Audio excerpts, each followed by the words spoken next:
Washington County is one of 7 dry counties in the state of Florida, but it's the only county in the state where the citizens have never voted on the wet-dry issue. A petition drive for a special election failed in 1974. The group leading that drive went about it incorrectly according to law, and the courts declared the petition illegal. A group calling itself Citizens for a Progressive Washington County, led by Jimmy Bailey, is trying it again. Bailey is collecting signatures across the county. He needs some 2,323 names on the petition by June 3rd. He has over 800 now and predicts he will have no trouble getting the rest. Bailey thinks liquor sales would be good for Washington County's economy. The tax question is a moot question. We're going to get as much tax money from collections on beverages that are sold in Washington County. We already get that. But the question really rests in the importance of the money leaving the county. We need infusion of money into the local economy. For each dollar of profit that's generated in Washington County, whether it be from the sales of clothing, whether it be from the sales of gasoline, or from liquor, will generate throughout its life cycle an additional $5 of economic activity within the boundaries of Washington County. We're a poor county. We need jobs. We need this infusion into our economy. Never in the history of Washington County have they been allowed to voice their opinion at the polls. The majority will, whatever that may be, whether it's wet or dry, it has never been determined. It's always been thwarted by the actions of a few. And this petition is only a petition to put it on the ballot to allow the citizens of Washington County the right of self-determination on this particular issue. Presently, only 3.2 alcohol content beer can be sold in Washington County. Should a special election be held, voters would have 2 matters to decide: whether hard liquor should be sold in the county at all, and whether those sales should include packaged liquors and individual drinks, or only packaged liquor sales alone. So Bailey says the people of Washington County, for the first time, should be able to voice their opinion on whether they want liquor sold here. Already, though, some Washington County residents are voicing their opinion. Here with that story is Amy Hoyt. A group opposing the selling of liquor in Washington County not only considers it a moral issue, but refutes any possible economic advantages. The opposing group, known as the Christian Action Committee, is prepared to fight the issue all the way. Reverend Richard Bloodworth, chairman of the group, explains.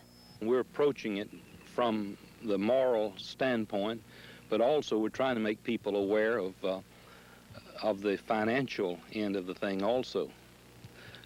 We would like the people to know that there will be no additional tax revenues because the taxes are paid from the distributor and not from the local outlets. And also we'd like for the people to know that there will be considerable cost to a special election. Our primary effort is to try to get people from signing the petition so we'll not have the cost of a special election. We know that people can get alcoholic beverages anywhere they want to. They can cross the county line in any direction. But we like Washington County like it is, and we'd just like to see that, that we don't have open bars and package stores in our county. Bloodworth says the interdenominational group plans to inform the Washington County citizens by means of advertisement through the local media as well as public meetings. The real question at hand, however, is the feelings of the people who live in Washington County and must live with the final decision. I'm in favor of people being able to vote for it. But are you in favor of having the sale of liquor in Washington? I think that's my personal opinion. I wouldn't, want to say. But I think we should have the election. I think people should have the choice. I think it should be allowed in Chipley. Okay. In Washington County, rather, I'll say it that way. I really do. Thank you. Because there's so many people that has to go out and get their drink before they go to church on Sunday mornings. It'd be fine with me. Like I say, I don't drink it. I mean, it's just up to whoever wants it. Yeah, keep them going with Jack. So you think then it's a good idea to have their own liquor stores right here? They need one. Why? Well, people might pay all the money and go to the other place to get it. Although the issue of legalizing the selling of alcohol in the North Florida County has 2 sides to it, the general consensus seems to be that the people have a right to have the choice to vote on it. In Chipley, Amy Hoyt, TV7 News.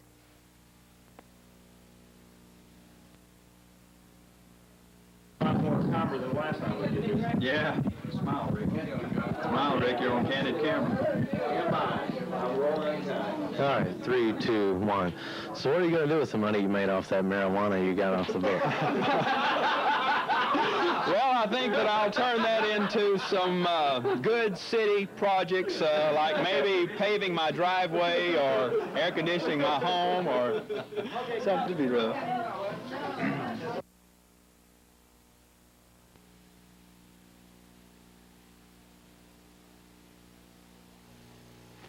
In back of Harmon's Heavy Equipment Company, a single-engine 1948 Cessna attempted to take off, but quickly ran out of runway.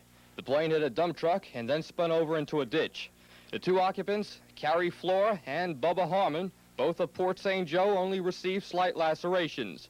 An eyewitness, Keith Nixon, also of Port St. Joe, describes the attempted takeoff. You know, I was out here talking to Bubba, and he's loading up the dump truck with some dirt, and then his friend come down, and then he's going to take off and fly just for a few minutes, and take off, it hit the truck. Both Flora and Harmon were shaken up after the accident, but were okay. In Mexico Beach, Mike Erspan, TV7 News.